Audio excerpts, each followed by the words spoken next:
नमस्ते दोस्तों, आशा करता हूं आप सब ठीक होंगे। ठीक है, तो चलिए अब हम अपने वीडियो में चलते हैं। शेयर बाजार और रियल एस्टेट में निवेश करने के मुख्य अंतर के विषय पर चर्चा करते हैं। आप किसे पसंद करते हैं? निवेश करने से पहले बहुत सी चीजों का विश्लेषण करना होता है। शेयर बाजार या रियल एस्टेट में निवेश करना कई युवाओं के लिए कठिन होता है। इसलिए इस वीडियो में हम इन बातों पर चर्चा करेंगे ताकि आपको कुछ मार्गदर्शन मिल सके और आप अपने निष्कर्ष पर पहुंच सकें। यह वीडियो उन चीजों में मदद करेगा और आइए इन दोनों निवेशों के फायदे और नुकसान देखें।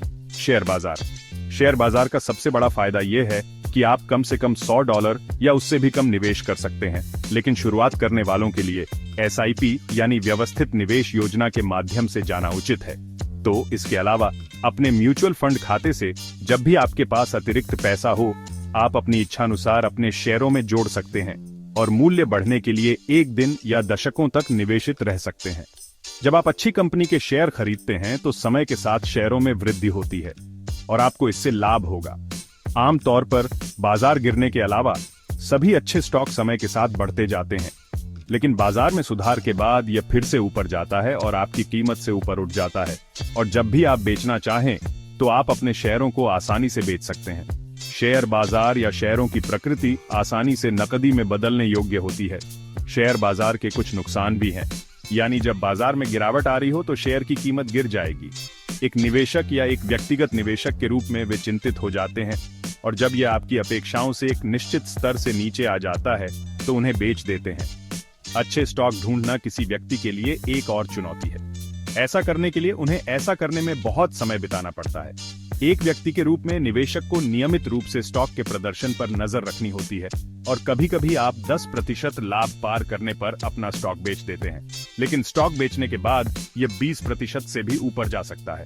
उस समय आपको लगेगा कि आपको बेचना नहीं चाहिए था, इसलिए सही समय का पता लगाना किसी के लिए भी मुश्किल हो जाएगा। कभी-कभी शेयरों की तत्काल नकदी प्रकृति एक व्यक्तिगत निवेशक को नकदी की तत्काल आवश्यकता के समय शेयर बेचने के लिए मजबूर करती है। इस प्रकार स्टॉक को बिना बेचे रखना एक मुश्किल काम या निर्णय बन जाता है। एक अच्छा विशेषज्ञ ढूंढना कई लोगों के लिए मुश्किल होता है और वे ऐसा करने से बचते हैं। कृपया सब्सक्राइब बटन दबाएं। संपत्तियों में निवेश। संपत्ति खरीदने और शेयर खरीदने में बहुत बड़ा अंतर है, क्योंकि शेयर $100 में खरीदा जा सकता है, लेकिन संपत्ति खरीदने के मामले में ऐसा नहीं है। लेकिन कई लोगों के लिए संपत्ति खरीदना निवेश से ज्यादा एक भावनात्मक निर्णय होता है। आपकी भावनाओं का भी कुछ मूल्य होना चाहिए, इसलिए संपत्ति खरीदना कोई बुरा विचार नहीं है। लोगों को लगता है कि उन्हें संपत्ति खरीदने के लिए बहुत अधिक धन की आवश्यकता होती है, लेकिन उन्हें इस पर विचार करना होगा। बैंक आपको संपत्ति खरीदने के लिए न्यूनतम ब्याज दर पर अधिकतम ऋण देते हैं, जबकि वे आपको शेयर खरीदने के लिए किसी भी ब्याज दर पर कोई पैसा नहीं देंगे। ऐसे बैंक हैं जो आपको संपत्ति के मूल्य का लगभग 80 से 90% तक धन देते हैं, ताकि आप लंबी EMI में शेष राशि का भुगतान कर सकें, और वह भी जब युवाओं की बात आती है तो वे दीर्घकालिक पुनर्भुगतान सुविधा प्रदान कर रहे हैं। यदि आपने 10 साल के कार्यकाल के साथ ऋण लिया है तो उस कार्यकाल के पूरा होने तक संपत्ति का मूल्य आपके द्वारा भुगतान की गई राशि से अधिक हो जाएगा। यह आपके निवेश को EMI में लगाकर और अनावश्यक खर्चों पर खर्च न करके आपकी बचत को बढ़ाएगा। इस प्रकार आपको नियंत्रण में रखेगा। संपत्ति का चयन करते समय आप शहर के केंद्र को पसंद नहीं करते हैं। शहर के केंद्र के थोड़ा बाहर जाने की कोशिश करें, ताकि शहर के केंद्र की तुलना में संपत्ति का मूल्य थोड़ा या यथोचित रूप से कम हो। अब जब आपकी संपत्ति के आसपास का विकास होता है, जैसे नई सड़कें, मॉल और ये सब, तो आपकी संपत्ति के मूल्य में काफी अच्छी वृद्धि होगी। अगर आप संपत्ति में निवेश के नुकसान पर चर्चा करना चाहते हैं तो कुछ बातें हैं। आपके पास उस स्थान और देश के आधार पर कम से कम 10 से 20% की प्रारंभिक राशि होनी चाहिए जहां आप रहते हैं, ताकि संपत्ति खरीदने के लिए बैंक ऋण प्राप्त किया जा सके। वह राशि आपको समय के साथ बचत करने और संपत्ति की खरीद के लिए उपयोग करने में सक्षम होनी चाहिए। अब एक संपत्ति के मालिक के रूप में आपको संपत्ति कर आदि जैसे करों का भुगतान करना होगा और अपनी संपत्ति को अच्छे तरीके से बनाए रखना होगा। इसमें आपका समय और काम लगेगा। किसी भी संपत्ति में स्टॉक या शेयर बाजार जैसी तरलता प्रकृति नहीं होती है। यदि आपको आवश्यकता हो तो संपत्ति बेचने में समय लगता है। लेकिन इसे एक फायदे के रूप में सोचें, क्योंकि आपकी बचत आपकी वित्तीय जरूरतों के बारे में आपके द्वारा लिए गए तत्काल निर्णयों से सुरक्षित है।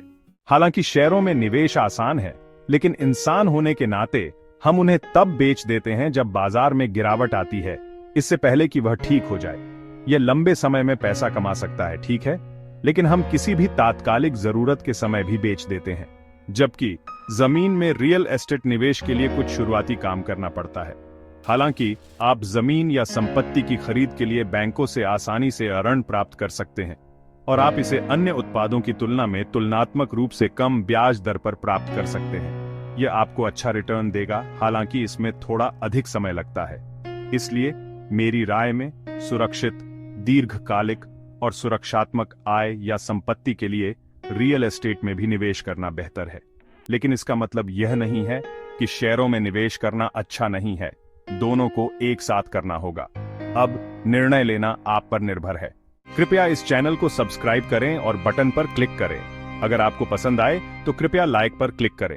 मुझे लगता है कि आपको यह वीडियो पसंद आया होगा। आपका दिन शुभ हो। देखने के लिए धन्यवाद।